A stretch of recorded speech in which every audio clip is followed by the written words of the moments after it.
રાજ્યમાં વરસાદને લઈને હવામાન વિભાગની આગાહી. હવામાન વિભાગે કરી આગામી વરસાદની આગાહી.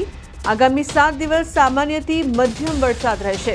તો ગાજવીજ સાથે રાજ્યમાં રહેશે વરસાદ. 24 થી 27 મે સુધી વરસાદને લઈને યલો એલર્ટ આપવામાં આવ્યું છે. આજે દક્ષિણ ગુજરાતમાં ભારે વરસાદ, તો સૌરાષ્ટ્રમાં પણ રહેશે भारी बरसात. आने वाला अगले 7 दिन तक गुजरात में लाइट टू मॉडरेट बारिश की संभावना है और थंडरस्टॉर्म भी रहेगा लाइटनिंग के साथ. पहला दिन आज का जो 24 मई है, इसमें जो विंड स्पीड रहेगा 50 to 60 किलोमीटर प्रति घंटा में रहेगा और उसके आगे विंड स्पीड थोड़ा कम होगी, 40 to 50 किलोमीटर प्रति घंटा विंड स्पीड रहेगी. और अभी जो बारिश का स्थिति रहेगा, हेवी रेनफॉल का वार्निंग भी दिया गया है.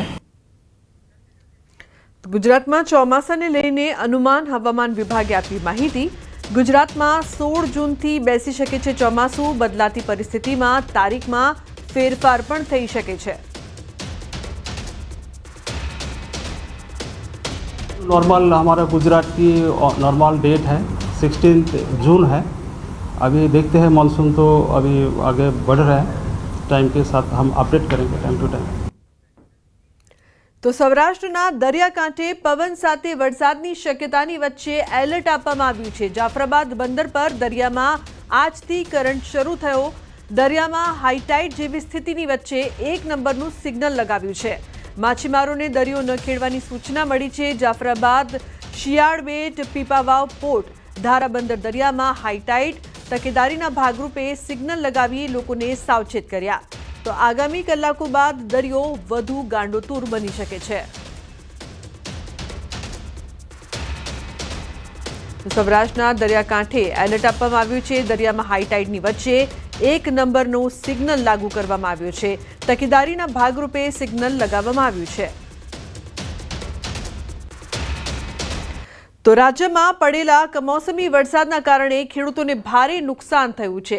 સૌરાષ્ટ્ર, મધ્ય ગુજરાત તેમજ દક્ષિણ ગુજરાતના અનેક જિલ્લામાં ખેડૂતોના પાક જમીનદોસ્ત થયા છે. બાગાયતી પાકો જેમ કે કેરી, દાડમ, કેળા, લીંબુ, જામફળ અને પપૈયાને મોટું નુકસાન થયું છે. તો ખેત પાકમાં મગ, અડદ, તલ અને બાજરાનો પાક પણ વરસાદી અસર હેઠળ આવ્યો છે. ત્યારે પાક નુકસાની અંગે કિસાન કોંગ્રેસના પ્રદેશ અધ્યક્ષ પાલભાઈ આંબલિયાએ કોઈ કૃષિ સહાય પેકેજ જાહેર કરવા માંગ કરી છે.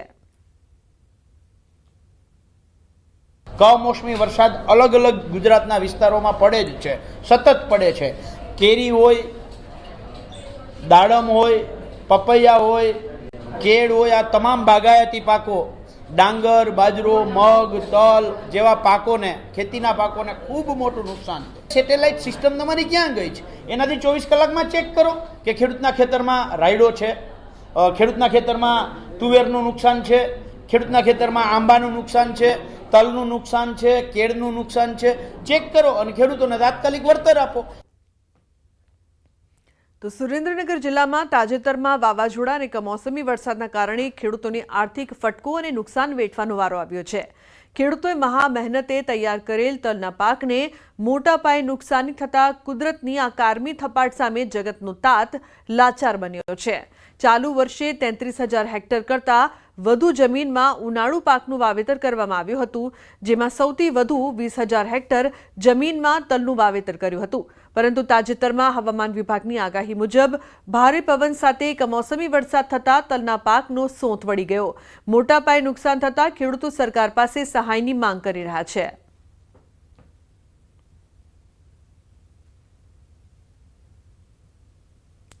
અને ઓછામાં ઓછા તલ આમાં વીઘે અમારે 10 મણનો ઉતર આવે એટલે એકરે 40-45 મણ થાય. હવે તો અડધા થાય તો સારું, અને ખર્ચની તો વાત જ નથી થાય. પછી 10,000 રૂપિયાનો ખર્ચો કરી નાખ્યો. કેટલો ઉત્પાદનમાં ઘટાડો આવશે? ઉત્પાદનમાં 50% થાય તો સારું, નકર 20% થાય છે. કેવું એ હજી થાય તો, અને હજી વરસાદ કુદરતી આફત નો હવે આવે તો, નકર તો કઈ થાય છે જ નહીં. કેવી પરિસ્થિતિ ખેડૂતોની અત્યારે? એ પરિસ્થિતિની વાત જ નથી થાય. તડકો ટાઈટ જો આવે છે, કાળા તડકા, ગરમીનું રહેવાતું નથી. અહીંયા 50 મણ તલ થાય એવું હતું, અત્યારે અમારે ખર્ચો નથી નીકળ્યો. શેના કારણે નુકસાન થયું અત્યારે? કમોસમી વરસાદને કારણે. બીજું શું નુકસાન થયું તલમાં? બીજું એટલે આમ ઓગલા બધા આડા પડી ગયા છે કમોસમી વરસાદને કારણે, અને કઈ હાથમાં આવ્યું નથી. તલ તો હવે જમીન દોસ્ત થઈ ગયા છે. કેટલોક ઉત્પાદન થાતું આ નુકસાન ન થયું હોત તો? 50 મણ તો અંદાજે થઈ જાત. હવે કેટલા થાય છે? હવે બસ 10-15 મણ થાય છે. ખેડૂતને 300 દાળિયાને મજૂરને 300 રૂપિયા દઈને મજૂર લાવી છે. અમે વઢાયા, ઓઘા કરાયા, અને વાવાઝોડું ને વરસાદ આવ્યું તો અમારા ઓઘા ઉડી ગયા અને બધે વિખણ શીખણ થઈ ગયું. બધો ઉનાળુ પાક રહ્યો એ અમારો બધો આવો ભગવાને નુકસાન કર્યું છે. અમારા ખેડૂત સિવાય કોઈ આવી કારી મજૂરી કરે નહીં. અમને મજૂર ના પાડે આવા એમ કે વરસાદના વીંસી કે એવું કઈ કોઈ અમારે નથી આવું તો અમારે ભૈસાબ બાપા કહીને મજૂરને લાવવા પડે. 300 રૂપિયા ભરીને દાડી અમે દેવી પડી અને આવી અમે મજૂરી કરાવી છે. આવો અમારે બધો નુકસાન થયો છે. અત્યારે જો કે અમારે તલમાં ભાવ વધારો આવ્યો છે પણ અમારે દેવું શું? અમારું બધું ભગવાને વિખણ શીખણ કરી નાખ્યું છે. અમારે તલ તો કેટલા ખરી ગયા, ઘણું નુકસાન અમારે આવ્યું છે. સુરેન્દ્રનગર જિલ્લામાં ચાલુ વર્ષે 20,000 હેક્ટર કરતા વધુ જમીનમાં ખેડૂતોએ ઉનાળુ તલનું વાવેતર કર્યું હતું, પરંતુ ફરી એકવાર કુદરત છે એ જગતના તાતથી રૂઠી હોય તેમ તાજેતરમાં જે કમોસમી વરસાદ અને વાવાઝોડું આવ્યું છે તેને ફરી એકવાર જે છે સુરેન્દ્રનગર જિલ્લામાં જગતના તાતને આર્થિક ફટકો માર્યો છે. જે ખેડૂતોના ખેતરોમાં જે તલનો પાક ઉભો હતો તેનો શોથ વાળી દીધો છે, જેના કારણે થઈને આ તારાજીના દ્રશ્યો છે એ આજે કમોસમી વરસાદ બાદ ફરી એકવાર જોવા મળી રહ્યા છે.